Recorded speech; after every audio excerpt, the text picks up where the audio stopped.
উচ্চ আদালতের নির্দেশ অনুযায়ী হিন্দুদের দোলযাত্রার দিন তমলুক শহর জেলার বিভিন্ন প্রান্তে সনাতনীদের ওপর হামলা ও প্রশাসনের ব্যর্থতার প্রতিবাদে গৈরিক ধ্বজ এবং দলীয় পতাকা হাতে নিয়ে তমলুক শহরে মিছিল করল শুভেন্দু অধিকারী।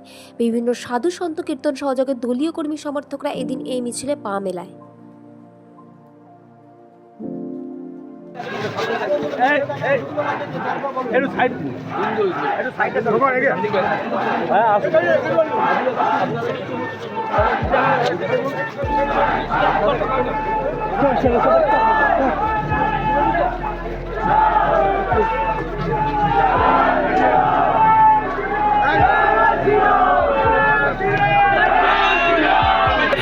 হিন্দুদের যে পতাকা সেটা কিন্তু ধরলেন, আমরা সেই ছবি দেখানোর চেষ্টা করছি।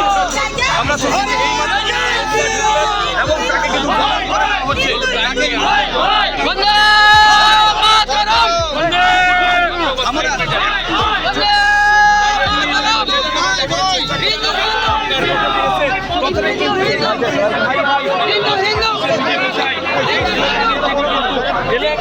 তিনি কিন্তু পতাকা ধরে হামলার